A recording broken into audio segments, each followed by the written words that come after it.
Hi, everyone. My name is Brax Montier. I'm with UFLTV, and I'm here interviewing. Stephen, do you want to introduce yourself real quick? Yeah, I'm Stephen Ostler with EXP Realty. Wonderful. So I have a couple of questions for you about divorce and real estate and how that all works together. So what is your experience with real estate as it relates to divorce? I have helped families that purchase homes, and I've helped families or couples, sell their home, in the middle of a divorce or after a divorce. Wonderful.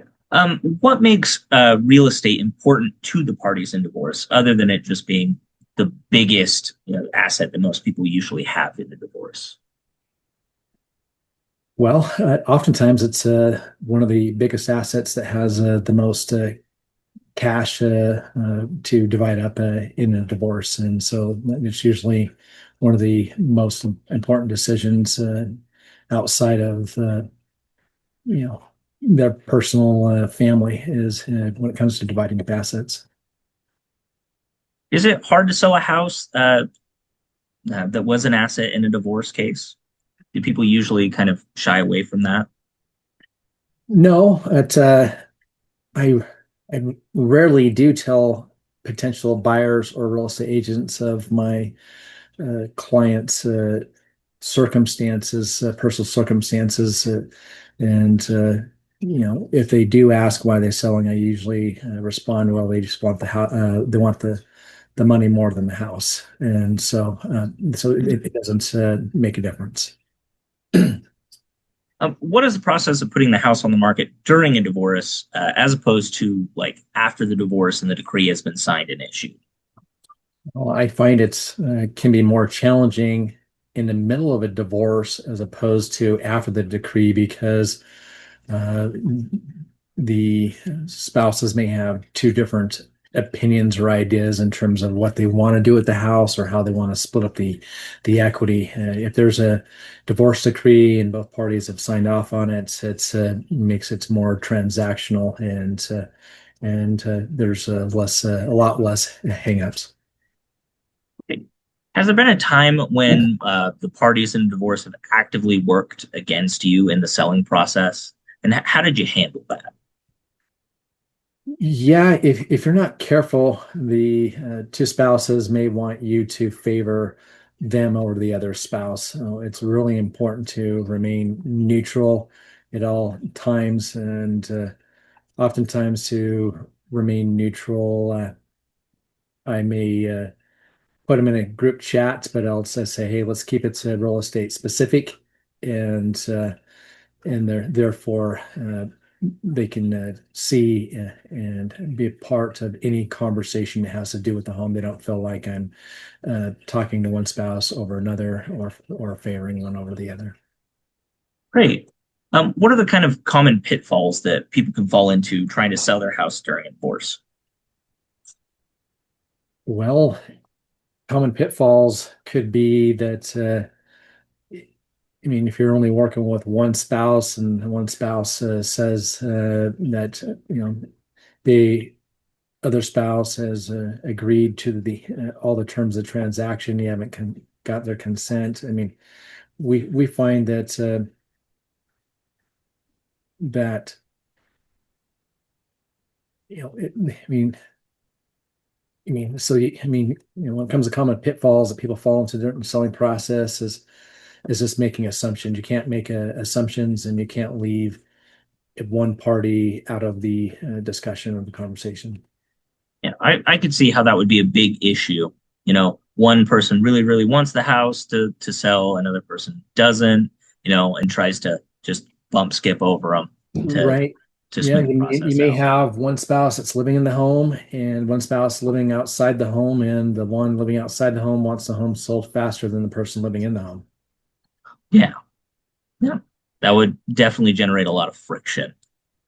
Uh, when you get the house evaluated and a value is assigned to it, do you have difficulty convincing people of the value of their home, or do people usually just take what you say? Because I can imagine a situation where one person says, no, the house should be, $600,000. It's really only worth like five and a half. I show both parties the comparables and let the comparables speak for themselves there. I don't tend to give a value without putting it in context. And so I may ask them, hey, what do you think the value is? And then we'll and then we'll discuss here what that value is. I recently had a couple that's going through divorce, and we just closed on a transaction last week. And one spouse thought their home was worth significantly higher than the other spouse.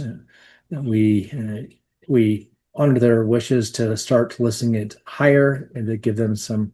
We also had a plan in place that after a certain period of time, if the amount of showings or offers weren't coming into that price, we would adjust to another price and another price and another price. And so we had a game plan to eventually, get to the market price that satisfied both parties in reasonable period of time. Well, great. Do you enjoy working on real estate that's been associated with divorce? Um, I mean, I enjoy real estate in general, so I don't really have a preference whether it's divorce related or not. There to me, I'm always looking for solutions, regardless of the why they're selling. okay. Does divorce factor into the price of the house at all? Does it change it? Does it, make it go up or down? Well, the divorce itself does not. The the time frame which they want to sell may. So if somebody wants to dump the property, that could get a lower price than someone who's willing to uh, do some home preparation and let the market come to them, and in its own time frame. And so, but yeah, the uh, selling a divorce does not itself does not impact value. Okay. Hmm. How long does it take for a house normally to be sold?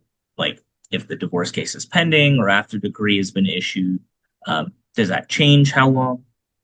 Well, yeah, if there's no if both spouses can actually agree to sell a home prior to a divorce decree, there.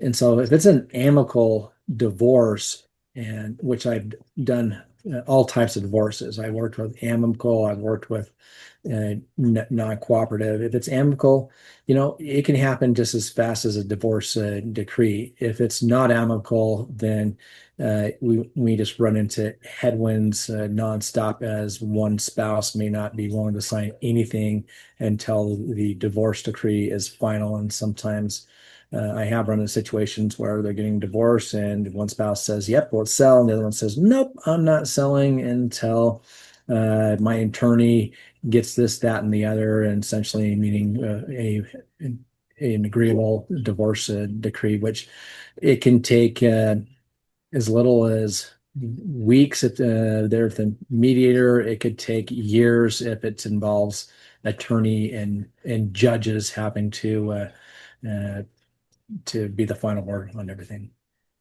Okay.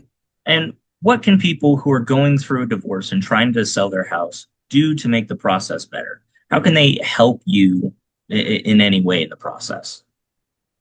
Uh, well, it probably seems obvious, but just having being in agreement in terms of what the objective is. But oftentimes, the reason they're getting divorced is because they can't seem to agree on anything. And so, but there are divorces where both parties have agreed and are smooth. It really just depends on the people involved. Well, thank you for letting me interview you. That was all of my questions. Where can people who are going through a divorce find you if they want help with selling their house? Uh, my website is stephenostler.com, Stephen for Stephen Ostler, Ostler.com. And there you'll be able to see all the different uh, benefits that I offer my sellers. One thing that people often like is that I help them with home preparation. Oftentimes, I give up to $1,000 home preparation credit for house cleaning or home repairs from a handyman to be able to assist with this process, especially if all their equity or their cash ties up in the property and they don't have anything to be able to do home preparation. So yeah, they can find me at stephenostler.com, and I'd be more than happy to help their divorce or transition and be as seamless as quick as possible. Well, wonderful. Thank you so much. All right, you're welcome.